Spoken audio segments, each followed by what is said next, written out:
오늘은 이상 오감도 제1호 진도 나가보도록 할 건데요. 혹시 여러분 이상을 잘 모를 수도 있지만 혹시 박제가 되어버린 천재를 아시오? 라는 말 들어보셨나요? 네. 들어보셨죠? 맞습니다. 이상의 대표적 소설 중 하나인 날개의 천문장인데요. 유명해서 들어본 친구들도 꽤 있는 걸로 알고 있어요. 그러면 이 앞에 화면 봐볼까요? 이거는 이상의 진단 01이라는 시고요. 이 세 개의 시는 굉장히 난해한 형태를 띠고 있습니다. 모두 이상의 대표작들 중 하나인데요. 보면은 딱히 시라는 예술작품보다는 여기는 숫자가 가득하고 여기는 화살표, 심지어 여기는 문법적으로 이해가 안 되죠. 한글로 써져 있는데도.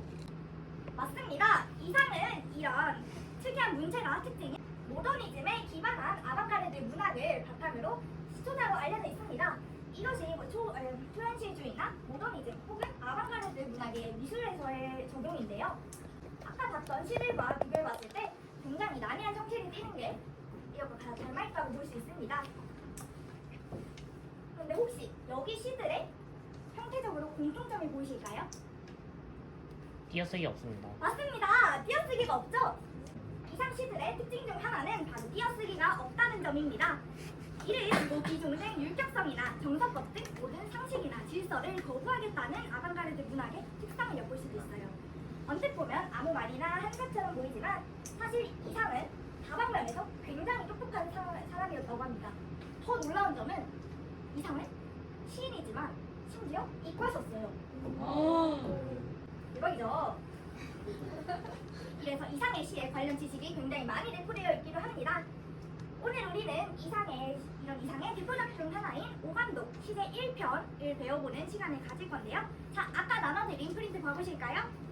지금 여러분들이 보고 있는 시가 바로 오감독 시제 1편입니다. 현재 여러분들이 여기 화면에 나와 있는 시가 원문이고요. 여러분들의 학습지에 있는 시는 한글 맞춤법이 적용된 시입니다. 우선 오감도가 무엇일까요? 혹시 한자 읽을 수 있는 친구 있나요? 없다면 여기 도자가 무엇인지 아는 친구? 맞아요! 맞습니다. 그림 도자고요. 여기 이거는 맞아요! 까마귀 도자입니다. 그 가운데 글자는 여기 세 글자가 닮았죠? 가운데 글자는 국어본 관자인데요. 이걸 통해서 이 시의 해석을 해보면은 까마귀가 위에서 아래를 내려다보고 있는 시가 됩니다. 시제 1편을 보면 우선 굉장히 난해하죠? 이것 때문에 이 시가 나온 지 100년 가까이 지났는데도 아직까지 해석에 대한 연구가 진행되고 있습니다. 사실 이 시는 정확한 해석이 가능한가? 더 봐서는 정말 해석을 염두에 두고 창작을 했나까지 의심되는 내용을 가지고 있는데요. 이 때문에 이상을 당시 많은 사람들에게 비난을 받기도 했고 특히 시제 1편, 여러분들이 보고 있는 시제 1편은 다방면으로 여러 해석이 가능한데요. 오늘 우리는 권영민 교수의 해석을 초점으로 맞춰가지고 해보도록 하겠습니다. 자, 여러분 앞에 있는 학습지 보이시나요? 30초 드릴 테니 잠깐 훑어보고 풀 수 있는 걸 풀어볼게요. 자, 어느 정도 보셨나요? 그러면 본격적으로 지금도 나가보도록 할게요. 우선 첫 번째 연입니다. 우선 여기 아해가 무엇일까요? 혹시 아는 친구 있을까요? 아이 맞습니다. 여기 아해는 아이라는 뜻이고요. 여기 13명의 아이들이 도로로 질주하고 있다고 하는데 길은 막다른 골목이 적당하다고 하고 있습니다. 시적 상황과 공간적 배경이 제시가 됐죠. 그런데 갑자기 질주라고 하는데 그러면 우리가 이제 생각을 해봐야죠. 여러분, 질주는 어떨 때 하죠? 흥미로울 때. 맞아요. 그리고 맞습니다. 그리고 또 있어요. 우리 얼마 전에 뛰었잖아. 체육대회. 맞아요. 체육대회. 맞습니다. 우리 지금 여기서 시의 해석 질주를 두 가지로 해석을 할 수가 있어요. 첫 번째는 우리가 체육대회 때 뛰었던 것처럼 질주, 다른 사람과 경쟁을 하는 거죠. 그리고 두 번째는 주호가 말했던 것처럼 무언가에 쫓기는 것입니다. 네, 질주의 뜻은 여러분이 말한 것처럼 경쟁의 뜻도 있고요. 두 번째로는 무언가에 쫓기는 뜻도 있습니다. 지각할 때도 저희는 뛰죠. 맨날 우리는 시간에 쫓겨서 뛴다고 할 수 있겠죠. 약속된 시간에 맞추려고요. 그래서 이 시에서 질주의 본질은 어떤 상황이나 위협으로부터 멀리 도피하기 위한 것입니다. 붙잡히지 않으려면 빨리 달려야 하는 거예요. 만약에 여러분들이 학교 왔는데 갑자기 이렇게 생긴 사람이 여러분 보고 너 뭐야 하고 뛰어와요. 그러면 튀어야겠죠. 자, 다음 면을 볼게요. 반복법입니다. 제1의 아이부터 제13의 아이까지 굉장히 같은 상황을 반복해서 열거하고 있습니다. 그런데 여기서 하나 봐봐야 할 게 있는데요. 아해가 무섭다고 그리요. 그렇죠? 그런데 여기서 무섭다의 뜻이 뭘까요?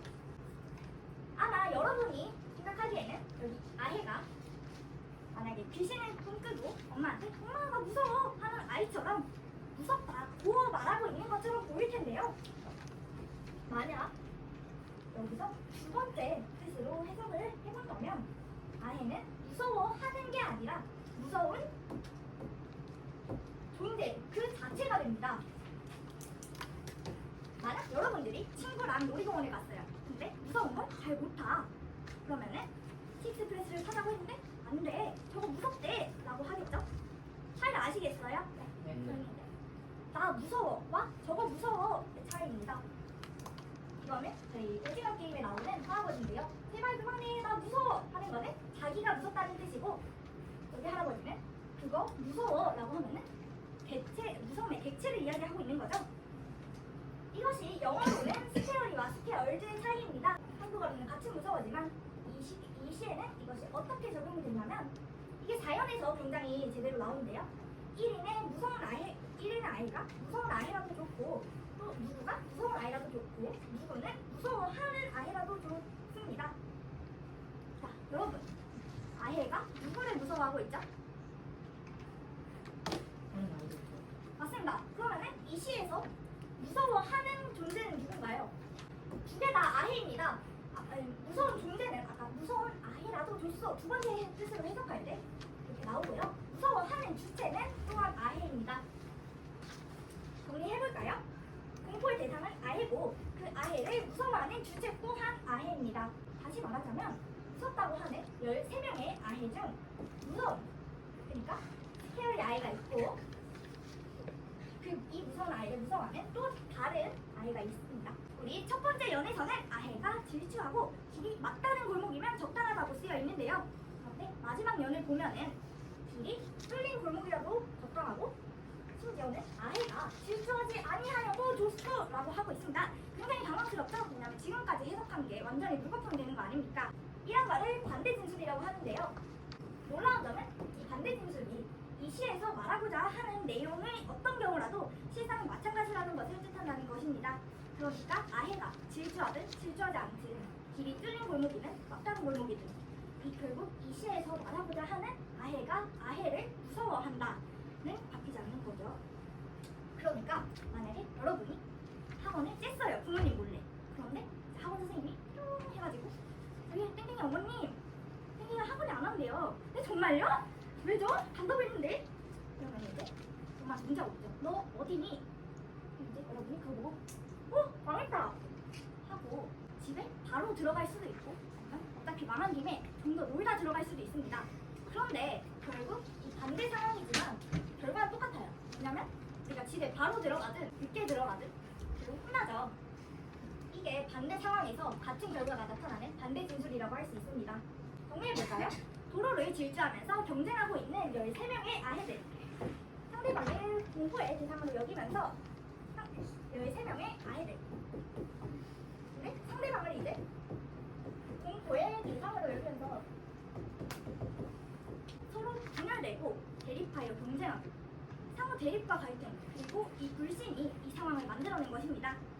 그런데 여기서 근데 왜 하필 13이에요? 라는 학생들이 있을 거예요. 근데 사실 이 13이라는 숫자는 이 시의 해석에 크게 도움이 되지 않습니다.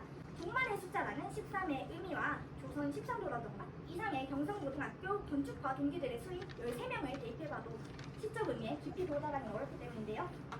굳이 여기에 의미를 내포해주고 싶다면 여러분 아까 오간도라는 제목의 뜻이 뭐라고 했죠? 맞습니다. 혹시 여러분 높은 곳에서 아래 내려다 보셨나요?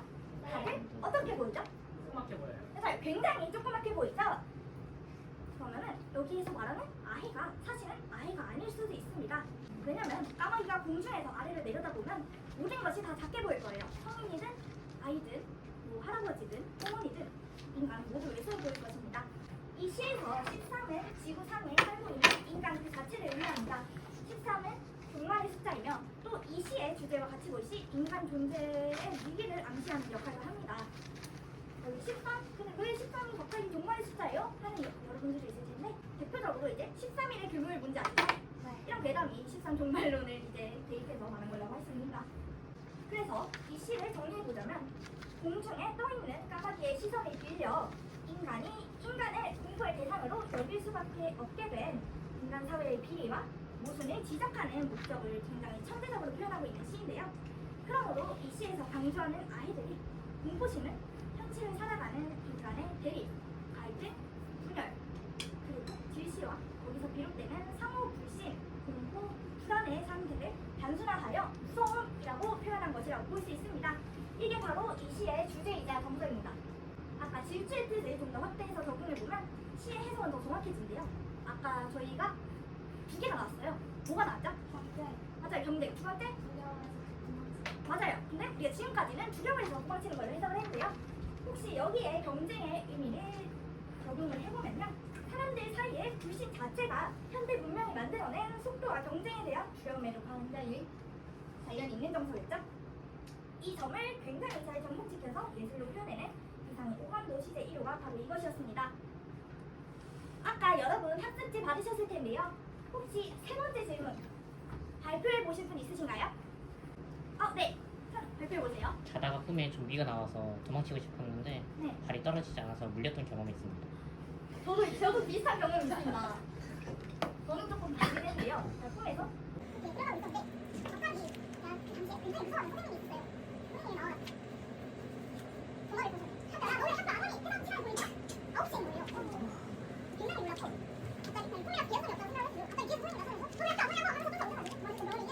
차원도 비슷한 경험이 있다고 할 수 있겠습니다.